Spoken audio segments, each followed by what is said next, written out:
Hello, everyone, and welcome to another special episode of Geek Side Spotlight. With us tonight, we have William T. Thrasher of very many things. You are the co-founder of Kettle of Fish Production. You are the illustrator, developer, technical editor // for Skirmisher, and your host on the Sequel 2 cast and the D Infinity cast. Sequel Cast 2 and D Infinity Live. Yes, sir. All right. And when do you sleep? Out of curiosity. About two in the morning. 2 in the morning to 2:15. Now you got 15 minutes of sleep a night. Yep. But you can pack a lot of hours into 15 minutes if you know what you're doing. That's very true. That's very true. You kind of like warp time and space. Your bedroom turns into a TARDIS. It's all good.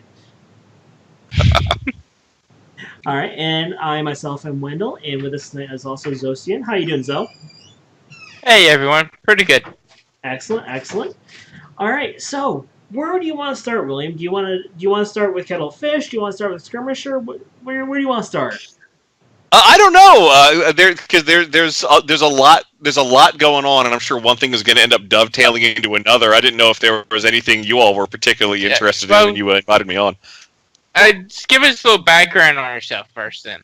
Yeah. All right. Well, so I guess the abbreviated version. I'm originally from Norfolk, Virginia. I got into tabletop gaming in the early '90s and kind of drifted around between card gaming, war gaming, and RPGs until I just fell in love with RPGs.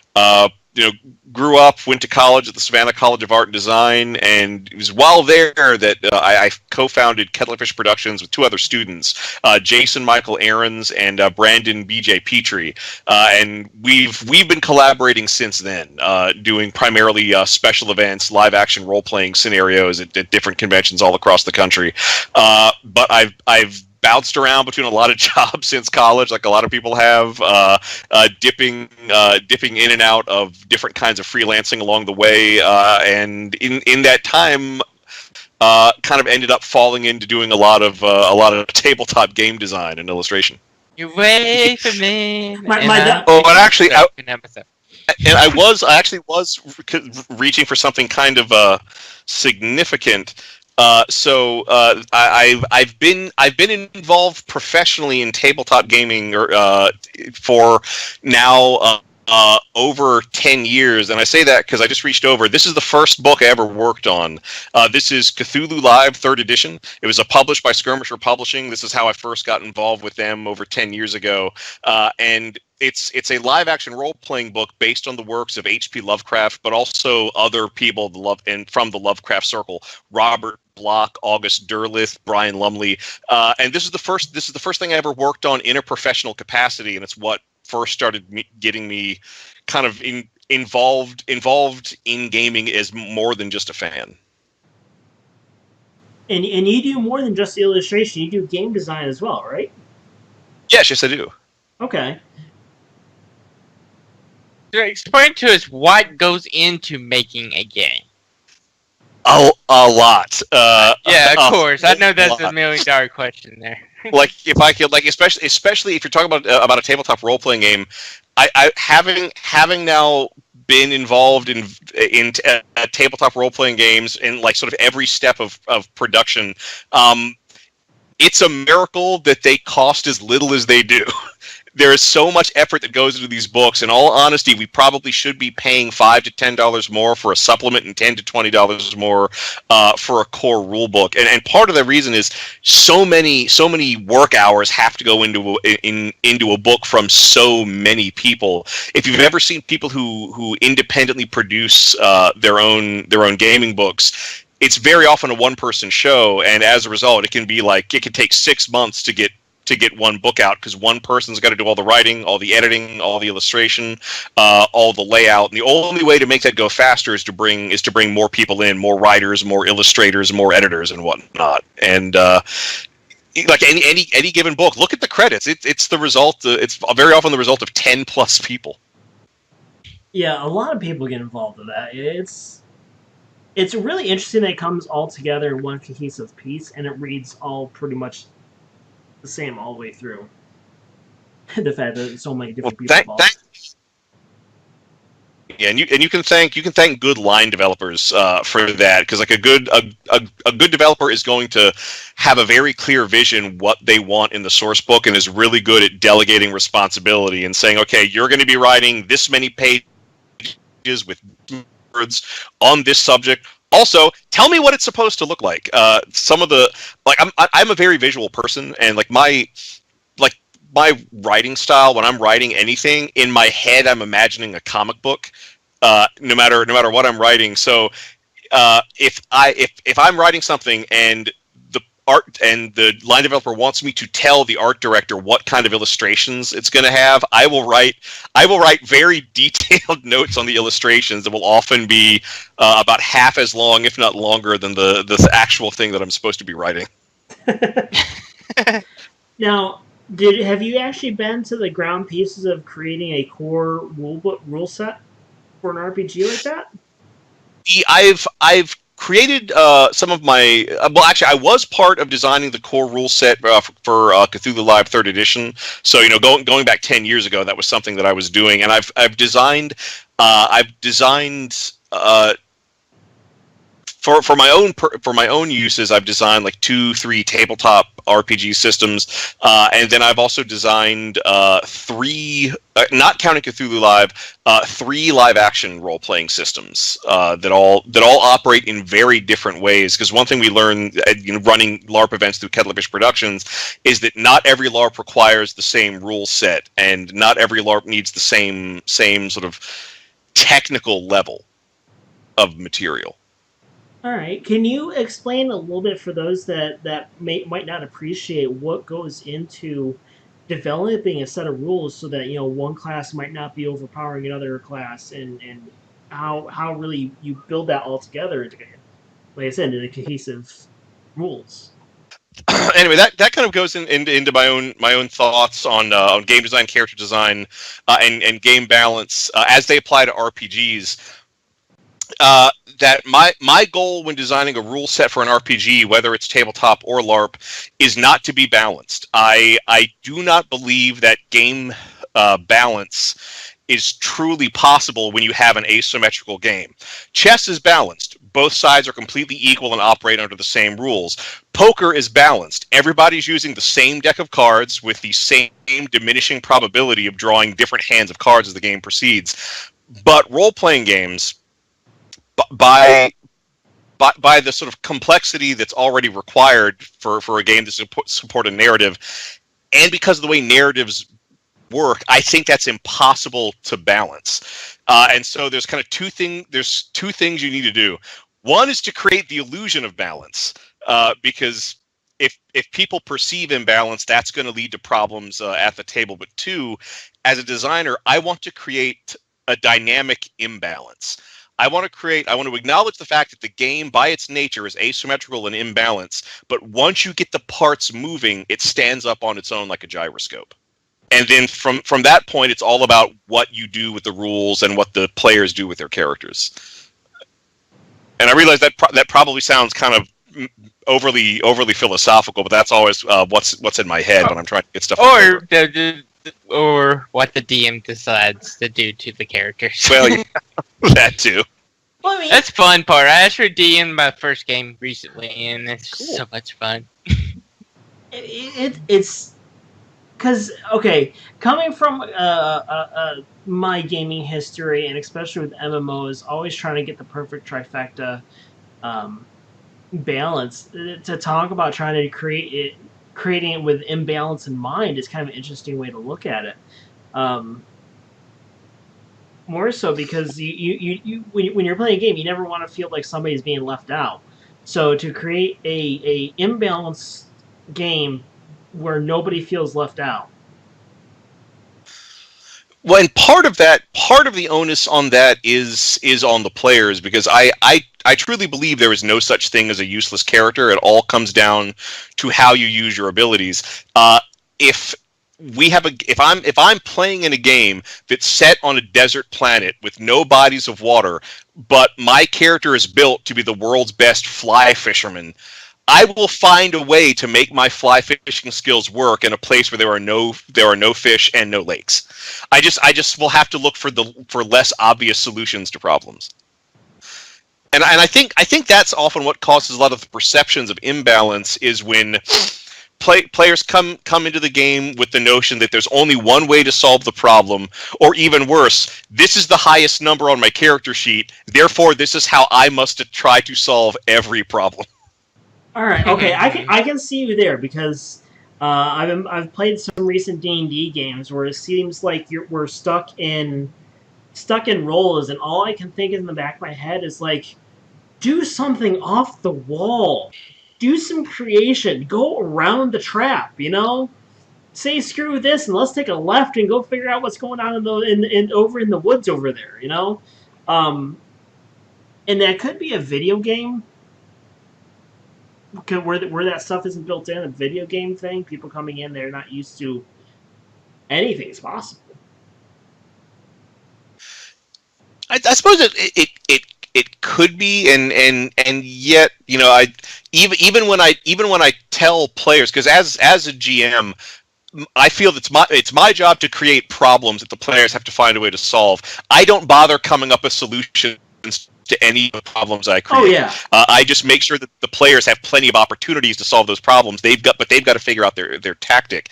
And I think, I don't know. I think part of it is just players sort of get locked in under the assumption that the GM already has a solution in mind. And even when I tell players, you know, I don't have an idea in my head of how this is going to end. You've got to provide that ending. I will still see players that agonize over trying to figure out the one true way to solve that problem. And half the time, the one true way they're trying to figure out, they assume will be the easiest way to solve that problem. Well, it's just like playing a game and you're coming along in the woods and you come across a spike pit and everybody's like, well, how are we going to cross? Is it far enough to jump? Can we throw a rope or something like that? It's like, well just walk around. It's woods. Yeah. Just walk around. Well, I'm waiting for somebody to apply the lesson of the Gom Jabbar to that, where they'll actually crawl into the pit and start screaming, acting like they've been caught. Wait for the people who dug the pit to show up and ambush them. Oh, no, that's brilliant. I did not think of that. That's a brilliant one. Okay, I like that one. Well, I can't take credit for that. That's straight out of Frank Herbert's Dune. Oh, that's my bad thing. You can take away some geek points because I have not watched or read Dune, so. Oh, I have. That's all right. So. All right. I watched Dune. Yeah. So circling back around, so you set out in when you're creating a rule set, you actually don't attempt to make a balanced character. You design the rules in mind that some characters are just going to end up being stronger than others, and it's up to the players themselves to figure out how to, work around those situations. Yeah, and that's and particularly when I'm doing live action role playing scenarios, because the way there are lots of different ways to do live action role play, but the way we do it is that all of our games have pre-made characters with pre-made backgrounds, and sort of they're front loaded with certain conflicts, and it's all about seeing how the players work these things out. And one of the things that's very common when we organize these things is that if your character is meant to be an antagonist, you will probably be more like stat-wise and powers-wise, you will be more powerful than 90% of the other player characters. All right, now because you're meant to be a challenge to be overcome. True, very true. Now, when you're talking about live action role playing, what are we talking about here? Because you're not talking the normal tabletop RPG. No. The way there's different approaches to live action role playing, but I tend to describe it as role playing on your feet. It's you're no longer constrained to the table. You now physically are in a representative play area that represents a particular environment that your characters are going to be interacting with. So it's not enough to say I'm going to go over and talk to the Duke. The Duke's out there somewhere in the crowd. You've got to seek out whoever's playing the Duke and then talk to them. And it tends again, the way we do it, it tends to be a bit more intense. One of our things is that we will tell our players, we will presume that everyone is in character from the moment the game begins to the moment the game ends. And if you ever need to do something out of character, we have like an unambiguous hand gesture for that, so that everybody knows. But that way, there's no argument. Everybody can assume everyone else is in character. People tend to act a little bit more. The drama tends to build up a lot of momentum, because very rarely will somebody need to stop and break character to establish something in the game or to invoke a particular rule. All right. And that's the other thing about rules, particularly the way we handle rules in a live action role playing game, is that we describe the rules like karate. We have them under the hope that we will never ever have to use them, and that the rules only exist to resolve conflicts that cannot be resolved with role playing. I completely agree with that statement. I completely agree with that statement right there. So, how does this look to an observer? I mean, are you in buildings and out in fields, and you're setting up cones or roped off areas to simulate dungeons or buildings, or how does this look?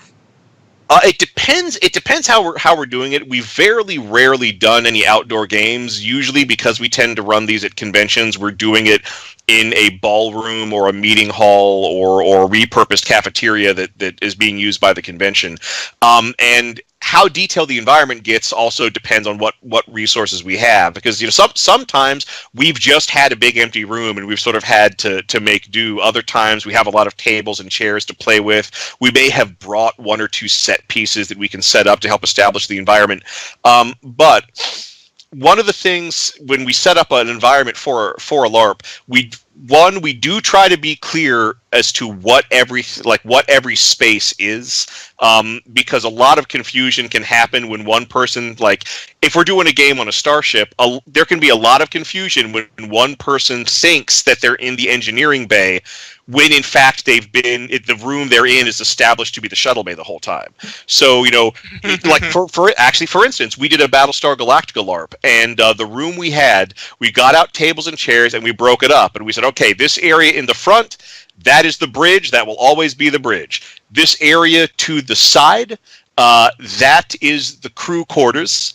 This area to the other side, that's engineering, and everything else is the cargo bay. And we had we put gaps in the tables and chairs so people could see where they got in. The bridge area, you put a table in front and two chairs next to it. That is clearly the pilot's and co-pilot seat. So there's certain things you can do in space that can really read like the environment. Like one thing we've learned, if you're doing a sci-fi game and you want to establish really quickly where the engine room is, put one blinking light where the engine room's supposed to be. I can see that. I can see that. Yeah, and one thing we've been doing more and more over the past 2 years, and we're probably going to make it established, because players love to be devious and they love to sneak off on their own and do special things away from other people's prying eyes. We will often declare that a specific corner of the room is the meta space. It can be any room that might exist within the game's environment that isn't already established, and if you're in there, clearly that means something special is going on, so you can't just walk in there and interfere with the sequence of events. Unless, and we do this very intentionally, unless you are the character that's allowed to go anywhere without restriction. And we often have that character.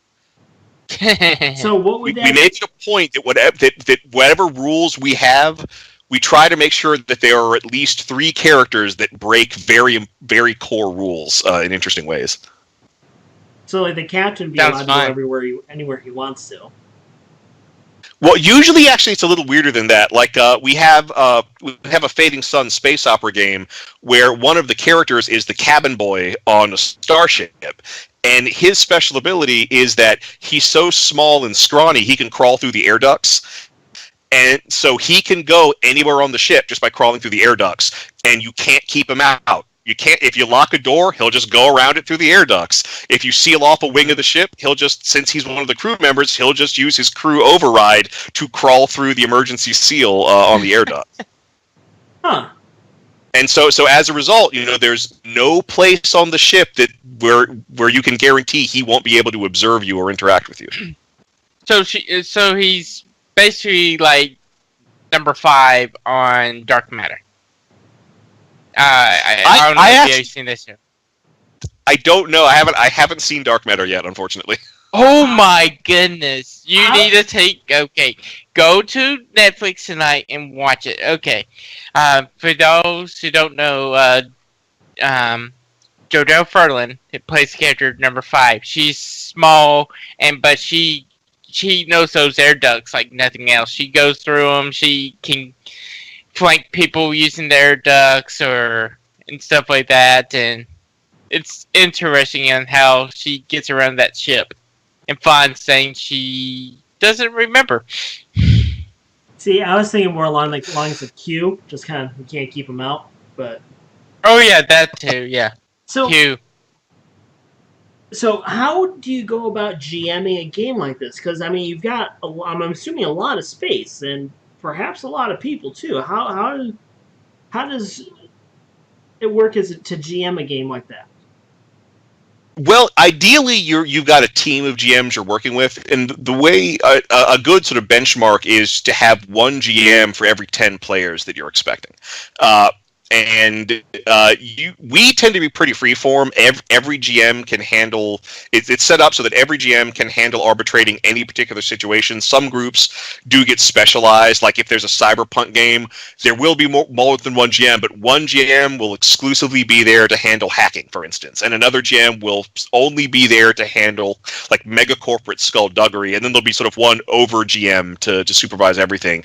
We tend to be a bit more fluid than that. It's very rare that we will give a GM a very specific role, but with 3 people, we can kind of casually move through the play area. If there's something that we need to arbitrate, we can jump in really quickly and do it. If somebody has a question about their character or the setting, we can really quickly answer that question.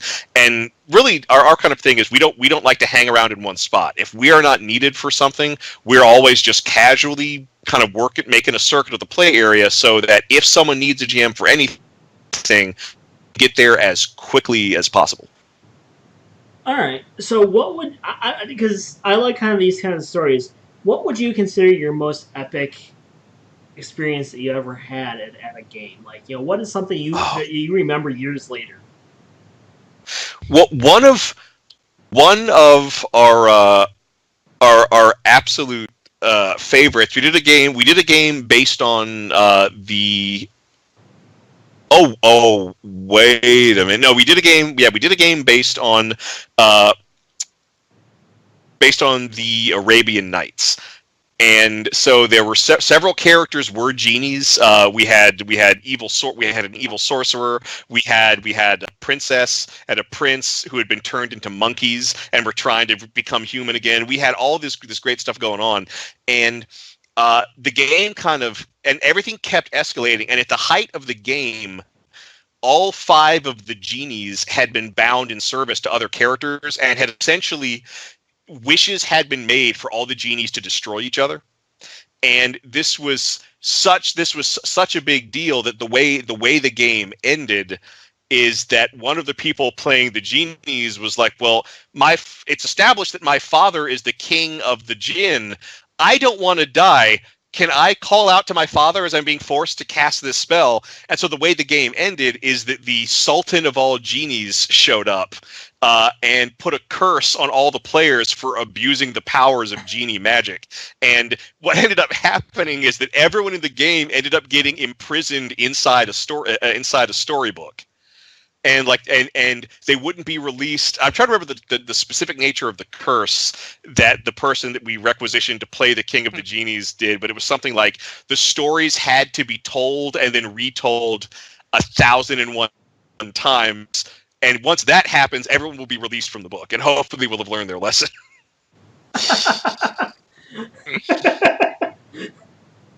That's actually a pretty good one. I like that. That. Oh yeah. Yeah, and we didn't plan that. That's another. We don't assume that one of our LARPs is going to have a specific ending. We just kind of get the balls rolling, and we leave it to the players and their actions to figure out what the outcome's going to be. So, like I said, with like a DM in a rare RPG game. You don't know how it's going to end. You know what they're going to face, but you don't know how they're going to face it. Or they run away from the boss. So do you? Or you kill everyone just for the fun of it. Except one to keep them alive. Nah, you never kill off a character unless you really, really don't like them. So, do you record these or?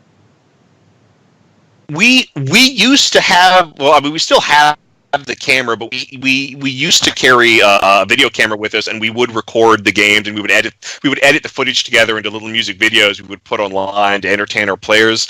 But the more we did this, and the more involved and intense the games got, it just became unfeasible to be running the game and also trying to record the game, and footage that we really wanted would inevitably be lost. Something that I'm not going to say who, but something that happened 3 times.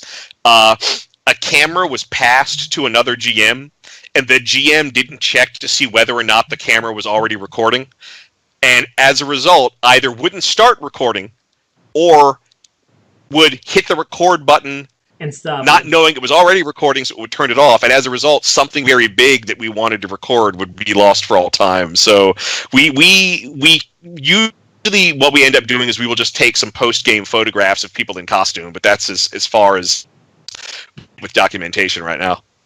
All right. Now, do you have costumes for people to put on, or? We usually leave that to the players. If we provide a costume, it's usually because somebody's going to turn into a monster later, and we want kind of a special effect for that. Physically, all we really supply usually are the character sheets, sometimes a character card, which those have actually been really successful. Just giving people a card with like their name and some information about that character that anybody would know by looking at them, for instance, and they can tuck that into their convention badge so everybody can see it.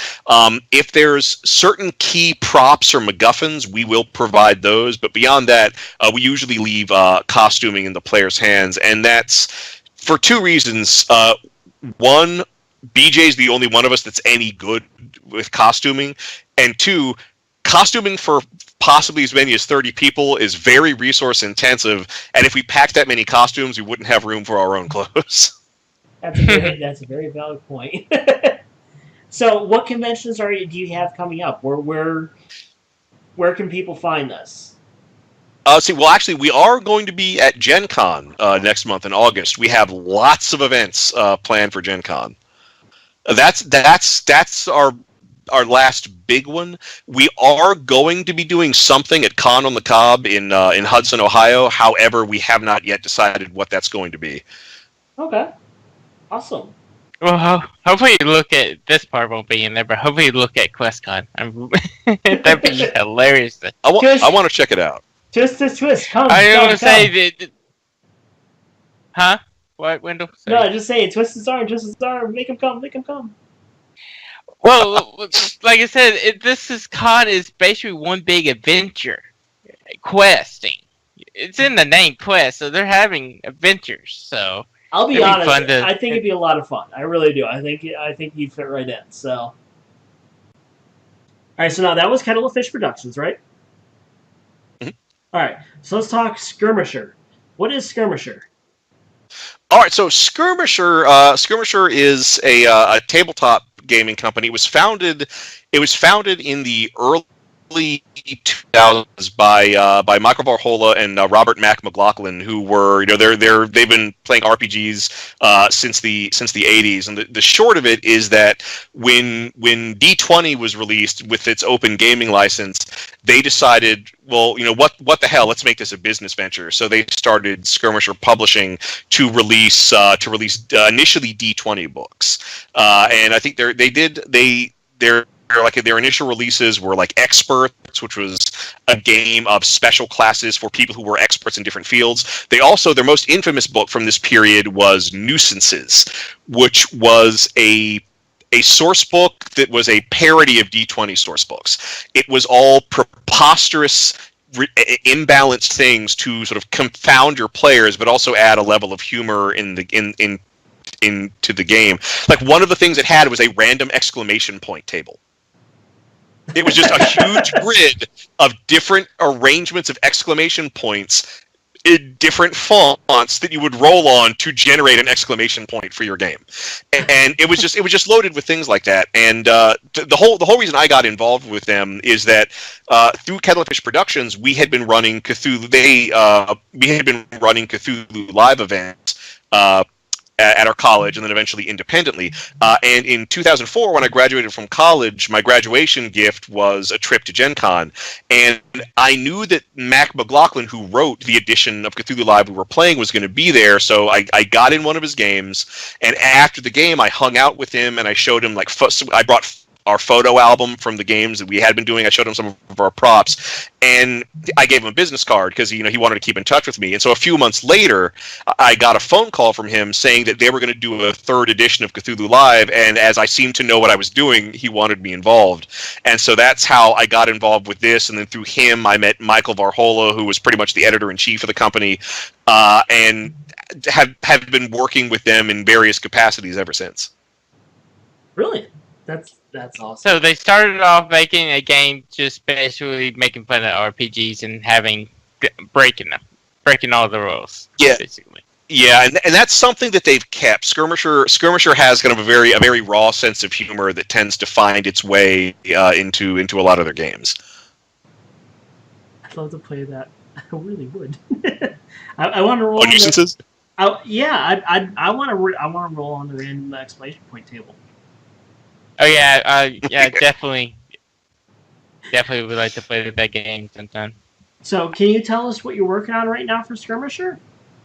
Yes, right now we just released 100 Oddities for an Enchanted Forest, which is part of the 100 Oddities series, and that's kind of something special, but it was never intended to be a product line.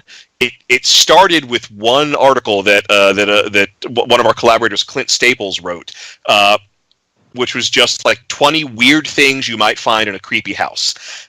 And I started posting in the comments on that other things, and what was originally a table that you would roll on with a D20 became a table you could roll on with the D100.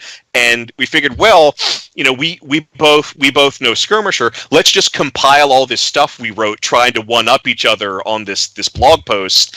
I'll do some illustrations to go with it, and we'll just release it as a mini supplement because we had both done mini supplements through Skirmisher before, and it got such a good response, and we had such fun doing it that now it's like a regular thing. One of us will post a blog post that's with 10 to 20 oddities for a given environment, and we will just keep trying to one-up each other. Then we'll take all those entries, we'll clean them up, we'll edit them, we'll improve them. I'll do a bunch of illustrations, and then Skirmisher will publish it. And then we're up to 8 books in that series, and we have 2 more that are in the pipeline right now. The next one that's going to be coming out is going to be 100 Oddities for a Treasure Hoard, which is all going to be strange, random things you might find wherever a lot of wealth is accumulated. And then after that is 100 Oddities for a Sewer, and then after that is a special one, is a secret one. But I can tell you this: it's going to be a Halloween release, so it's going to have something to do with horror. It's a horror environment, but we're going to keep you guessing what that horror environment is. Although when you see our blog post to get the open development started, then you'll probably be able to figure it out. 100 things to find in a zombie stomach. So that's something we had considered. We had considered a 100 things to find in a stomach, specifically for RPGs where you might slay a monster that's eaten a lot of interesting things. Yeah. So can you give us kind of a hint as to maybe a couple of things you might find in a treasure or a sewer? Oh, actually, I can do even better. I think I've got the manuscript here. Let me see if I can. Let me bring this up. Actually, do either of you have a D100? Sadly, no. Have on it. Let's see. I think I've got some.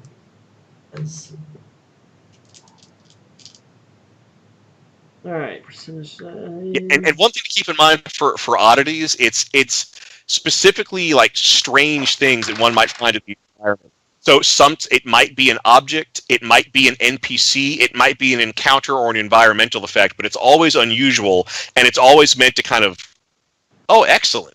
It's always meant to kind of like catalyze the imagination. So go ahead and roll D100, and I'll let you know what we've got on our chart. All right. All right, so 91. 91. Here we go. Here we go. Let's see. A detailed tapestry done in linen and samite depicting the figures of wizards and warlocks at war. Okay. All right, Eric. Now, is this gold thread? What kind of value would you put to this? Now, this for Treasure Hoard, we do the whole Oddity series. We refer to them as system agnostic. We try not to tie them to any one system, although just about anything we can do, it's pretty easy to extrapolate into D&D or Pathfinder terms. We have decided that we're not going to assign specific gold piece value to most of the things that are on this table. That being said, there's a sidebar in the introduction about how if you're ever just rolling up random treasure and there's a bunch of gold pieces left over, just assume that whatever you roll on the table is worth that many gold pieces. Okay, awesome. So that way you still have like a tangible treasure with a gold piece value to carry over. So I have a painting of wizards and warlocks at war. Actually, go ahead and give me another roll. Okay. Just to give you some example of something. 81. 81. Let me see here. Oh, a garnet goblet that smells of honey and flowers. Any liquid poured into it becomes mead of excellent quality. Yes, I want that. Sold. Yeah.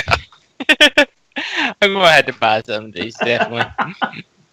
No, that's awesome. It will work for Pathfinder and all that. That's pretty cool. I love random games like that. Oh, we do too, and there's and a lot of them have like further random effects. And a lot of them are meant to be more humorous. One running gag is that every oddities table has one oddity involving a pair of old socks in some way. But one of my sorry, I was going to say, if you have any illustrations of the covers of these books, should send them to us. That way we can, where you mention them, and that way we can put it on the screen. Oh, absolutely! I'll send you a link to the website, and you can get all the covers from there. But the one of the funnest, like more humorous ones we did a book called 100 Oddities for a Thieves Guild, which is all weird things you could find wherever a lot of thieves gathered. My favorite entry on that table was entry number 100, and the entry was the secret entrance to the real Thieves Guild. I love Thieves Guilds. I really do. So, see. All right, I'm looking up. It's on RPG now. I think it's on the DM's Guild too. That's not bad. I mean, drive. What's that? Oh yeah, I think drive2rpg.com's got it. I think Wargames Vault might have it as well. All right. See, 100 oddities for a creepy old house, graveyard, Thieves Guild, Wasteland, Wizards Library. That could get really interesting, I'd imagine. That was fun. It's like half books, half things that a wizard might have in their reading room. 100 oddities for a found car. All right, so now these are brilliant little additions through Skirmisher that must have been a ton of fun, obviously, to put together. Sorry, I'm thinking of another question. That's all right. Okay, so you've been. What was you? Would you? We already did the LARP. What would you say of all the games you created? What was probably the funnest or your favorite to put together? Oh wow, that's a hard question. That's gonna be tricky. Part of me does want to say Cthulhu Live just because it was a really good, really educational, collaborative process, and a lot of really good things came out of it. But I think overall, the most fun one we ever designed was a collaboration between myself and Brandon BJ Petrie. It's the LARP rule set that we developed specifically for running comedic games, and it's a rule set that's designed to reward you very directly for staying true to your character, but to also reward you for screwing up in comical ways. Like you can get rewarded for losing with this system, which I really, really like. And then it's also very, very easy. But essentially, the way the system works is, and we've used this to run games based on Scooby-Doo, Futurama, The Kids in the Hall. We're going to do a Rick and Morty LARP at Gen Con this year, and it's going to be using the same system. But the short version is your character is defined by 2 to 4 traits, most of which are kind of related to your role within a narrative or based on your character's personality. And some of them will take the form of an always statement. Some of them will take the form of a never statement. One of them, everybody gets these poker chips, these tokens that they can use to manipulate things. One of them will let you spend those tokens in a unique way, and the other one will let you gain those tokens in a unique way. And most of the way you gain those tokens is by doing something that shoots your character in their own foot. we had a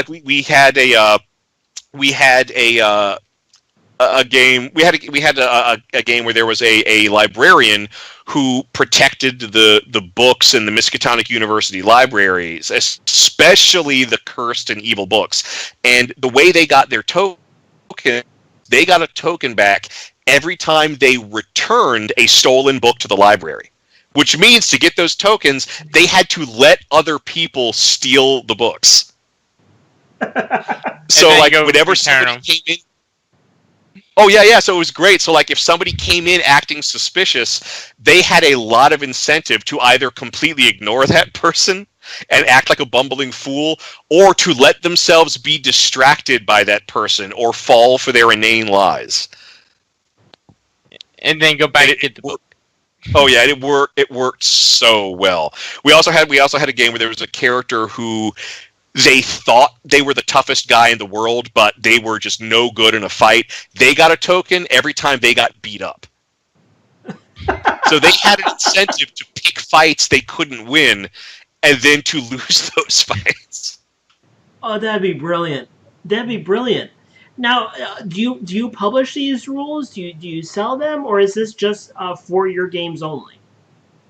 It started just for our own amusement. That being said, we are moving in the direction of publishing them. The games that we've developed for Cthulhu Live, some of them have been published in different ways. The script Return of Cyrus Crane, which was the script we used to play test this back when I was developing it, that was released as part of the Cthulhu Live Companion Suite, which I think is still available on DriveThruRPG.com. Also, you didn't hear it from me, but that's going to be part of a sale coming up soon, so keep an eye on that. The price will be coming down. But other ones we're moving ahead with now, self-publishing them. A lot of them we can't self-publish because one of the things that we've kind of made our name with is that we do LARPs based around IPs that other people don't. So we can't publish them simply because it would violate copyright. But we do have a number based on public domain stuff like the Arabian Nights game. Right now we are working on layouts for. We did a game called Bring Me the Head of Red Riding Hood, and that's kind of going to be our flagship test at selling one of these games on our own. And so that is currently being laid out. Out of curiosity, the way the title sounds, is that like a mix between Mafia and of course the Red Riding Hood we all know? Oh, Not exactly. The premise of the game is that it takes place after the events that everyone remembers from Little Red Riding Hood, except that the wolf that's now dead, he was the son, he was the prince of all wolves. So his father, the king of the wolves, wants revenge. So all these wolves come out of the forest to Red Riding Hood's village with an ultimatum, and they want Little Red Riding Hood delivered to them by sundown so that they can extract wolf justice, because they blame her for the death of their prince. And if they don't get her, or some other solution isn't found, then the village is going to have to deal with a horde of very angry wolves. And two things we did. One, we didn't firmly define the wolves. We don't say whether they're actual wolves. We don't say if they're anthropomorphic wolves. We don't say if they're werewolves. And we don't say if they're a tribe of barbarians called the wolves. We never define what they are physically. We intentionally leave that to the players to work out, which has often led to some really interesting resolutions to that scenario, because there was a scenario where just by consensus the wolves decided, well, we must be werewolves, and then played it like that for the rest of the game. But the other thing we did is we roped in a bunch of other different sort of fairy tale things going on at the same time. So Little Bo, her family, they also live in Little Red Riding Hood's village, as does the boy who cried wolf. That's Little Red Riding Hood's little brother. There's a prince, there's a dashing prince who's coming through the town who has a Merlin-type wizard who's his advisor, who's following him around. There's I think there's like a representative of the Inquisition there. There's a wicked witch hiding amongst the villagers. Also, my favorite character in the game is old Hiram, the torch and pitchfork maker. He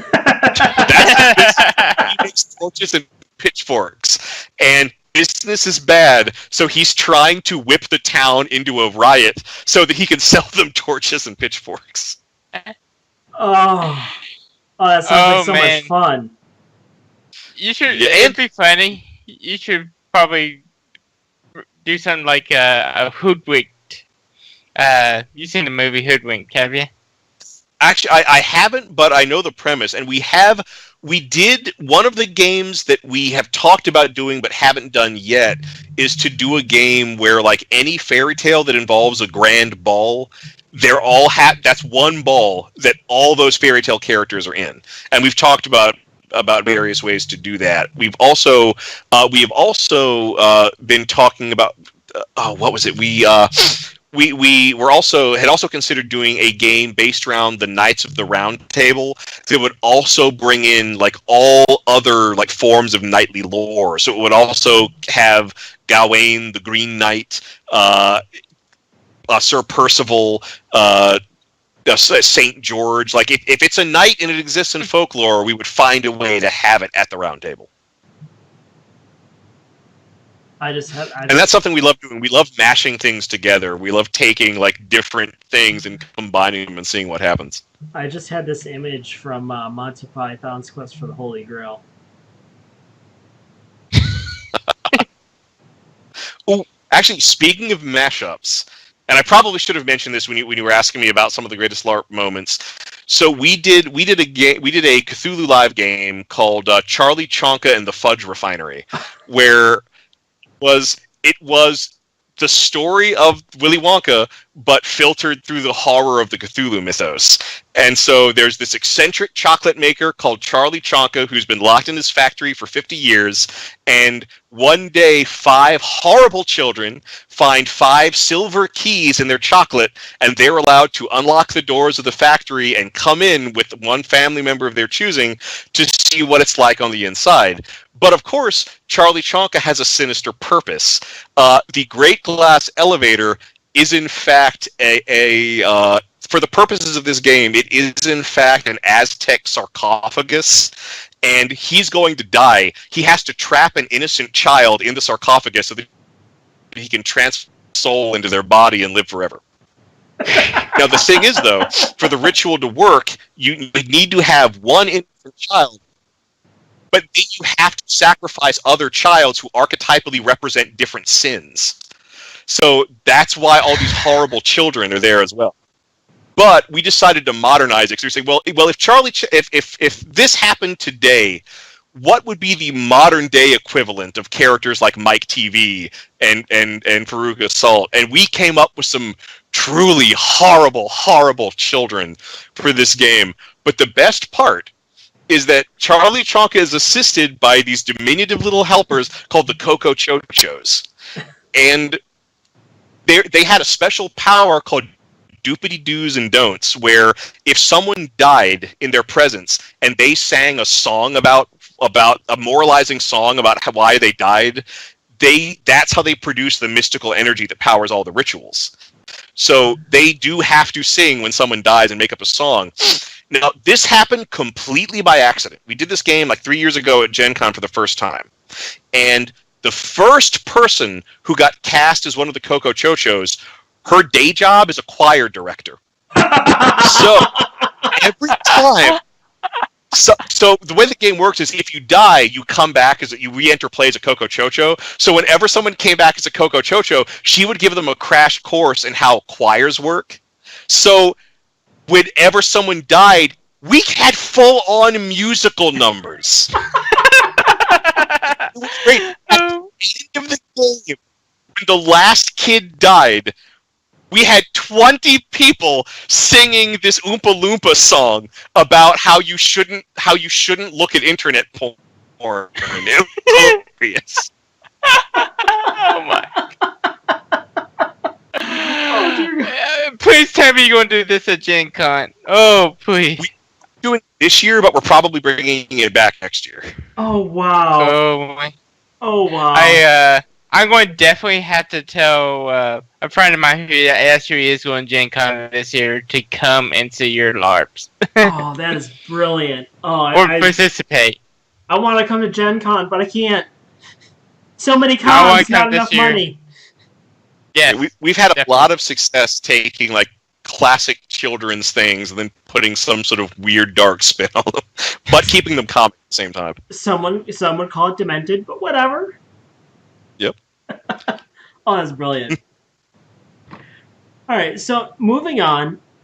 What people who have been watching the show would have noticed is there's been photos that have been going through a slideshow, and this is some of your most recent work, 8 pieces of your most recent work. The mushrooms, the wolves. By the way, my favorite is the rat with the what was that? The mountain brew rat with the pin. Oh yeah, that's going to appear. That illustration is going to appear in 100 Oddities for a Sewer, and the encounter is that essentially you see an adventuring party of rats who are all using mundane items like they were D&D weapons. Okay, you sold me. I bought it. Okay, just tell me where to buy it, and just tell me where to go. Well, it's not out. It's not out yet, but in about 2 months, Treasure Hoard comes out first. So in about 2 months, 100 Oddities for a Sewer should be out after this recording. Yeah, no, I just want to see a bunch of sewer rats and adventures go through. Yeah, I'm going to definitely going to have to get the Oddities books. Yeah, no, they're brilliant. I love them. But no, these are some interesting pieces. You've got the skeleton dead fish here are really detailed. I'm sorry. What you faded out there for a minute. Which one were you looking at? The skeletons of the fish. Oh yes, the encounter, the oddity that's for is for a school of undead goldfish that evolved. They were all goldfish that got flushed down the sewers and became undead. One of our readers, and sadly I don't remember who. One of our readers gave them the name that we're gonna be putting in. We're gonna be statting them up under this name as Gouldfish. Yeah, you're gonna. You're gonna be in some of my games. Price range. You're gonna be in some of my games. Sold. All right. So let's continue on to Sequel Cast 2. Now you host Sequel Cast 2. What is Sequel Cast 2? So Sequel Cast 2 is the sequel to the Sequel Cast. So about 6-ish years ago, one of my friends from college, Matt Shergy, he decided he wanted to get into podcasting, and he And the sequel cast was the second podcast he attempted. And the premise behind the sequel cast is it was a movie podcast that would only review franchise movies, and you'd get one episode per movie in the franchise. And I was asked to be a guest on the on the fifth episode of the series, which was covering Smokey and the Bandit Part 2. And I had such a good time, and we enjoyed collaborating. It was the first time we'd really collaborated since college. He asked me to come on again for Caddyshack 2, and then after that, I just kind of became the permanent co-host. And we did that podcast for about 5 years, and we wrapped it up shortly after doing the Star Trek film franchise. We went off to do our separate things, kept keeping in touch. Then a year and a half ago, we decided to do a new podcast. We did Shermometer Critiquing the Critic, because we wanted to do a short podcast. It wouldn't take too much time. So we did a recap podcast about the 1990s animated series The Critic. And we had so much fun doing that, we decided we wanted to jump straight into another podcast. And Matt was like, well, why don't we just do the sequel cast too? So many more sequels have come out. We have so much more to talk about.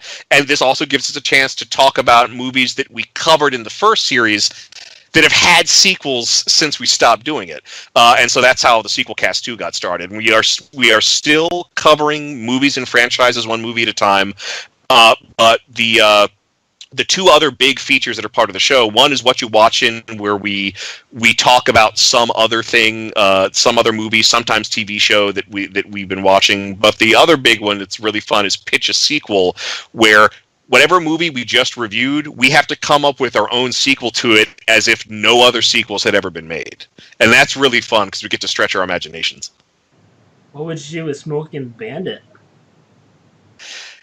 Actually, when we did Smokey and the Bandit, we had not introduced that segment. But if we were to do Smokey and the Bandit 2, I have a running gag on the show where I talk about how the more sequels you make, it's inevitable that the movies will end up going to New York, Japan, Australia, or outer space.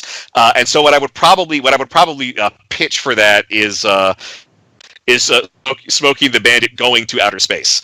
They have to steal a rocket from Cape Kennedy, Cape Arbuckle, Cape Canaveral, whatever the current name is, and would have to make some sort of preposterous run up into outer space, all the while being pursued by an Air Force general who is related to Buford C. Justice. Oh, we'll call him Buford D. Justice. So that'll be his serial number. There you go. And they're trying to steal some old communication satellite, which Big Enos and Little Enos want to use to pirate NFL games. Well, I was thinking hauling 400 cases of beer to the moon, but a communication satellite for NFL works too. Lunar beer would be cool, but that's one of the things that'll happen on the show. Very often in the middle of a pitch, one of us will ask a question or make a comment that can cause it to go off in a different direction. We don't know anything about that now, do we, Zoe? I don't know what you're talking about. So how often do you put out new episodes of Sequel Cast 2? Pretty much weekly. We try to get the new episodes out about every Tuesday. It doesn't always happen. Sometimes it's a day early. Sometimes it's a day or two late. But you get one episode a week. We're posting episodes for the Hangover trilogy. Then just this morning we did one of our catch-up episodes where we look back at a new installment in a franchise we covered in the original sequel cast. So we this morning recorded an episode on Star Trek Beyond. And then the next franchise we're doing is going to be Disney's Fantasia. All right. Now, you got to admit, you've got a lot of, with all the sequels that are coming out, you've got a lot of stuff to pick from. Yeah, and one of the things I learned because we got more ambitious as the original sequel cast went on, and we started picking longer and longer franchises. And one of the things we learned is that it started to hurt the show if you had to dedicate almost half a year to a particularly long running franchise. So one of the things we've decided is that with sequel cast 2, we're going to do short franchises and medium sized franchises, and if we do any big franchises, we're going to narrow our focus. So we recently wrapped up covering the Hellraiser movies. There's like 9 Hellraiser movies. We didn't cover all 9. We only covered the first 4 because those were the first 4 were the only ones that had consistent broad theatrical releases. All right. Would you consider? Go ahead. I was saying in the future, like next year, we may go back and we may do all the direct-to-video sequels, but that's going to be a ways away. So, would you consider the Lord of the Rings and the Hobbit? Would you consider the Hobbit the sequel of Lord of the Rings, or would you try to do each individual movie? Because not only is it a long series, it's a very, very long movies themselves. Our policy is that we review the movies in the orders in which they were released. All right. So we did Star Wars. We did Star Wars original sequel cast. So we did them in release order. So we started with Episode 4 and ended with Episode 3. But then we did a special episode about the Clone Wars, both the movie and the 2 animated series. Although we will, before this year is out, we are going to do a catch-up episodes on The Force Awakens and Rogue One. All right. Now, as a geek, because I got to do this, and this is going to be the hardest question you're going to have to answer tonight, what order do you recommend watching the movies in, the Star Wars in? Having watched them in a couple of different orders, I'm fine with the original release order. That's straightforward. It's not really all that complicated. It gets the job done. So I would definitely advocate watching. If you're going to watch all the Star Wars movies, watch them in the order they were released. All right. Have you heard about the machete order? Yes, I have. It's an interesting concept. Although I am something of a completionist, so even if I was watching them in machete order, I would find a way to work Phantom Menace in there somewhere. All right, I'm just kind of curious, because it's just one of those questions. It's one of the debates I've had before. It's like, what order do you show people the Star Wars in, especially children? And I've heard like, you gotta start with Phantom Menace because it's got Jar Jar. I'm like, no, you gotta ignore Phantom Menace because it has Jar Jar. So Anyway, so let's circle back around to the D Infinity cast now, because you were like in everything. So what is the D Infinity cast? So it's a weekly webcast that's done through d-infinity.net, which is a gaming website. It's kind of a hub for gaming content. It's got essays, original gaming content, game rules. I do a series of unboxing videos that are posted up there whenever I get a new game to unbox, called D Infinity Opens Up.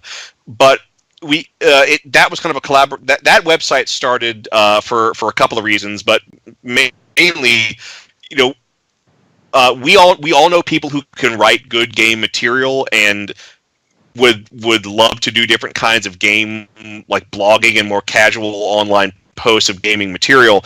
And we're sort of stronger as a group than we are separate. So the idea was to have one website where we could kind of post whatever gaming stuff we wanted. But if you come to that website looking for my stuff, you'll see everybody else's stuff, and maybe you'll read that too. And it would also give us kind of a platform to promote stuff we've worked on, and D Infinity Live became an extension of that. It's a weekly webcast with our top contributors, Michael Valhalla, Clint Staples, Brendan Cass, myself. Very frequently, we will have artist and illustrator Amanda Call on, who's the creator of the webcomic Age of Night, which I believe you can find at ageofnight.com. Chris Van Dielen's often a guest. He's a game designer from Canada who also knows a lot about martial arts and military science fiction. Vito Pandolfo is often a guest. He's one of the creators of the game Metal Magic and Lore. So there's kind of a rotating stable of guests that we bring on. But it just gives us a place where for 1 hour every week we talk about a particular topic related to tabletop gaming. And one of the biggest changes that we started last year, which has become a feature on the show, is we make it a big point that most of what we talk about is based around questions submitted from viewers. So we will always post the topic to the website ahead of time, and people can post their questions as long as the question in the comment sections, and as long as those are on topic, we will address them during the show. Brilliant. So now these are pre-recorded or live streamed out somewhere? These are 100% live, often to our detriment. No, there's never a detriment to going live. All right, that's fascinating. Sure. No, because I'll probably be checking this out more, because I came across it. I saw I've gone to the website, but I wasn't entirely sure what it was all about. But then again, I've been super busy, so I haven't really been able to read back down into it. So I have to get more in depth on this and look more into it. Well, of course, going to a wedding and all that can keep you a little busy. Yeah. But like in addition to just general topic episodes, there's 2 special episodes that we do. We try to do these at least one of these every month, and one is the challenge episodes where one of the hosts has a challenge, and we have 1 to 2 weeks to prepare to give our solutions to that challenge. And sometimes it's a game design challenge, sometimes it's a narrative challenge, but it's something that is designed to get us thinking on our feet, that leaves us with some game content when it's over. So like for instance, we did one of the first ones we did was the Words with Friends challenge, where Michael Varhola took screen captures of 4 different games of Words with Friends, and gave us each a different screen capture, and we had to come up with a game based on the screen capture that was sent to us. And we each came up with something completely different. One of us came, I think it was Brendan Cass, came up with an adventure map for an island, and the words that made up the sections of the island influenced the environment, and whether the section of the island you're on was a consonant or a vowel had game effects. Mine was a superhero role-playing scenario where with the supervillain Tyrant Thesaurus Rex had like kidnapped some important person, and you had to rescue him, but the death trap you had to rescue this person from was a giant maze based on the Words with Friends board. And all the different words took on very literal meaning, and the different scoring sections were places that were like important to the operation of the fortress, like generators or henchmen barracks or whatnot. And just we have a lot of free reign to interpret the challenge however we want, but the goal is to have something playable at the end of it. And then the other special episode we do is D Infinity Plays, where for 2 hours we will play a tabletop role-playing game to entertain people. Oh, that sounds like a lot of fun. So now, how long? It's really good, and it's really fun to do those. I love running them. I love playing in them. We've come up with some really fun one-shot scenarios for the purpose of those live plays. Having listened to you for the last hour, I would say probably yes. Well, thank you. So now, how long has D Infinity been around? The website D-Infinity, d-infinity.net. You know what? I am not. It's been a while. Actually, I know an easy way to check, because I happen to have some administrator privileges there and can look up information about certain things. Let me just check here. So I think I can find about the first. So it's been going on since 2010. The live shows, I believe those started in 2012, if I remember correctly. All right, cool. So a lot of content to go back through, and a lot of content. I'm assuming it's probably all stored on YouTube. Oh yeah, you can also. We do have a YouTube channel for D Infinity, and you can find all of our episodes there as well. All right, so a lot of back content to go through and look through. So at least I know what I'm going to be binging on. All right. Well, I think. Now, is there any other questions before we start closing this out? Because I think we're at an hour, and I think I've gone through all the questions I had. I don't know unless there's any. I love like wild card things. If there's any just like wild crazy questions you want to ask, go right ahead. If not, I can talk a little bit more about LARP game design because there is one important thing that I didn't get a chance to mention about the way we do our games. Yeah, what's that thing you forgot to mention? Okay, so one thing I do is I try to keep as much as possible in the player's hands. As far as I'm concerned, it's their game, and they're going to be in charge of everything that happens. And so I try to set it up so there's minimum involvement. But one of the things I do is there's kind of a structure to the way we organize our characters, and that broadly speaking, in any LARP we do, there's 3 different kinds of characters that are roughly evenly distributed throughout the game. The first group of characters are the characters with the goals, motivations, and backstories that are going to make things happen. They're the people who are going to move the story forward because of their desires and the things that they want to or need to accomplish. The second group of people are the people with these skills, powers, and abilities that the first group of people is going to have to get on their side to get what they want. And so that introduces the concept of competition and bargaining into the game and manipulation, which is very important.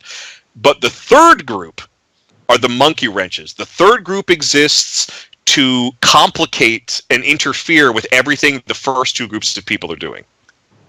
And that's the dynamic that makes the games possible and keeps the story flowing and keeps things from getting too predictable. That is the group of people that you need to have in every game. The people that throw the monkey wrench. Yeah. And I do love good, strange monkey wrench type characters.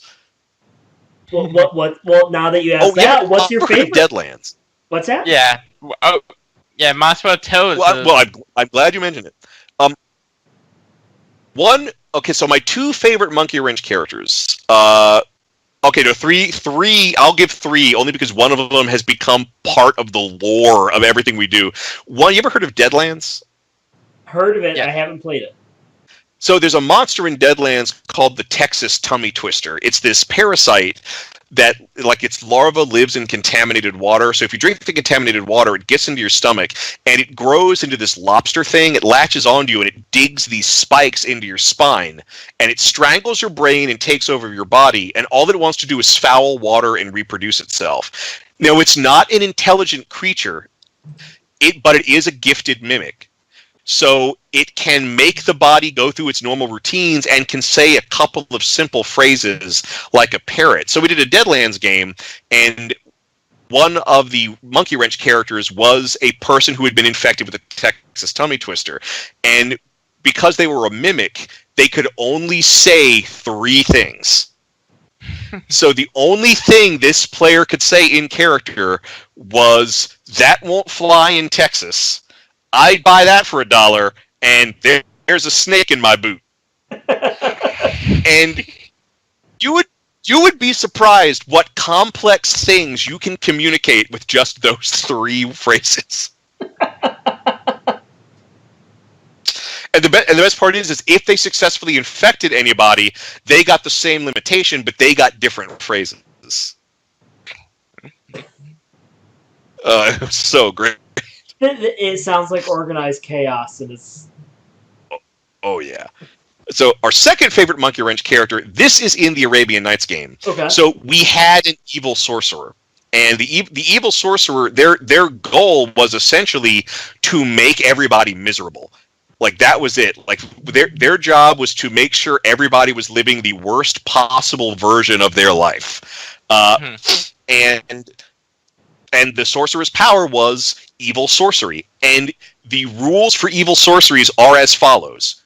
You can do absolutely anything with magic except end this game. Okay. And that created a really interesting power dynamic, and it really worked. Sort of like summoning. And then finally, sort of like summoning the king of the genies. Yeah, they wouldn't be able, well, in the context of that game, they wouldn't be able to do that because that ended the game. But anything just short of that, so sort of anything just short of the hand of God, is something that this person could do with magic. All right. Then the final monkey wrench I'll talk about, because this has become part of the established lore of our games, is modular cargo unit Bill. So one of the first games we did was a Fading Suns game, which is a space opera, and we had a monkey wrench character, modular cargo unit Bill. He was a space hobo, and all he wanted was a sandwich and a bottle of booze. That was his whole motivation. And he nevertheless kept interfering with things in his dogged pursuit of a sandwich and some booze. And he was so well liked, we kept writing him into more and more Fading Suns games. And as we did other sci-fi games, we started writing him into that. So Modular Cargo Unit Bill, he's sort of our eternal champion. He's a character that showed up living many different lives in many different settings, in many different eras, but always as a space hobo. And we have a game. We had a game, a sci-fi game where there were two separate spaceships. Modular Cargo Unit Bills. Now these two spaceships, they are separated by like thousands of kilometers until eventually they meet up at the climax of the game. Modular Cargo Unit Bill's special ability is if he drinks enough to pass out, he can wake up on the other ship. Somebody was reading Douglas Adams.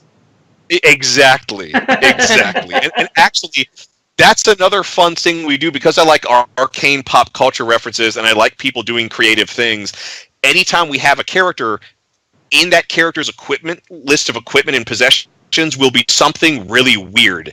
And we have that there, one, so we can make obscure sci-fi references, and two, so that we can reward player creativity when they find a really good use for that item. So one of Modular Cargo Unit Bill's items has been in the past a bottle of old jank spirit from Hitchhiker's Guide to the Galaxy. And here I was hoping it was a towel. He once also had a dead mouse called George. Hey George. Hey George.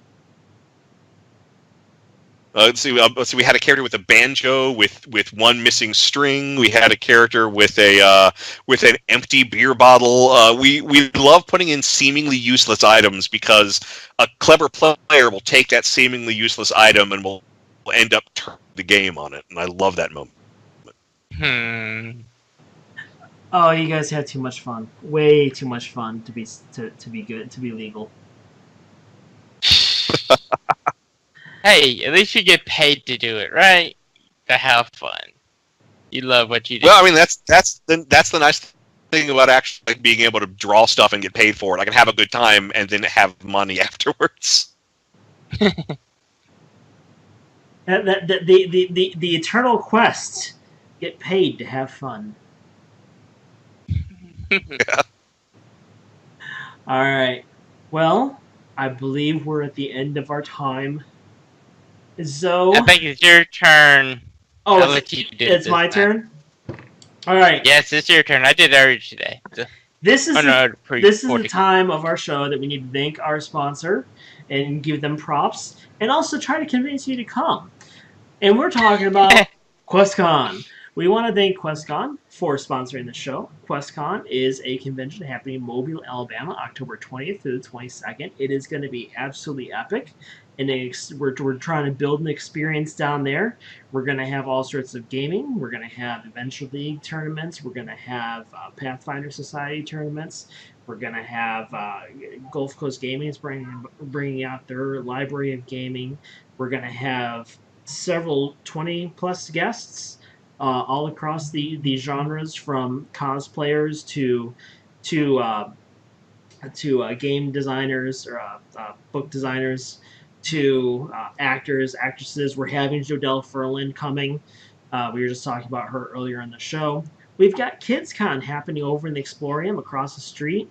An entire, not just a room for kids, we're talking an entire track, 100-plus interactive exhibits. We're going to be talking more about that later over at about what's going on over at KidsCon.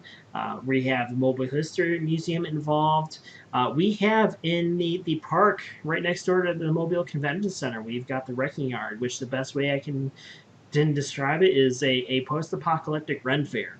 Yeah, it is gonna be awesome. I'd check out QuestCon News to find out more about The what's going. park, What's that? the apocalypse zombie horde The that you the get to go shoot zombies at. Yep, we're gonna have the apocalypse zombie experience right down there on The the escape show rooms floor. we're going to have also. The escape rooms. Yep, UG Universal Gaming UGC, which, and I've forgotten what the is that Universal Gaming Ultimate. Tournament, Ultimate Gaming Tournament. No, I ultimate. apologize, Ultimate Gaming Tournament. So it is going to be something you're not going to want to miss. I want to say, if not 500,000 square feet, pretty close to it, 4 city blocks. Tickets are available now on quest-con.com. We thank you for sponsoring the show. And William, have we convinced you to check out QuestCon yet? And he's silent.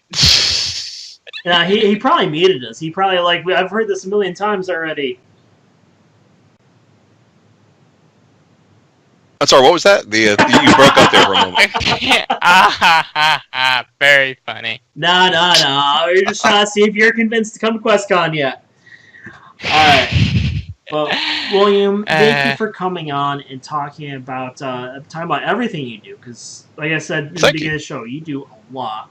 And I really want to check out one of your LARP games because I think I would have way too much fun. So, thank you for coming on. Oh, you're very welcome, man. And everybody who's watching, check out D Infinity live. Check out Sequelcast 2. Go support him over. Pick up some Skirmisher modules, Skirmisher gaming modules, I should say. And if you're going to Gen Con, go have fun and tell us how that went. So, I'll be looking forward to seeing y'all there. All of you watching now who will be in Indianapolis. Everybody, go to Indianapolis. I don't care if you're in Hawaii. Just go. So, thank you for being on again. And everybody for watching. You're very welcome. Don't forget to like, share, follow, subscribe, anything, whatever the social media is that you're watching this on. And have a good night.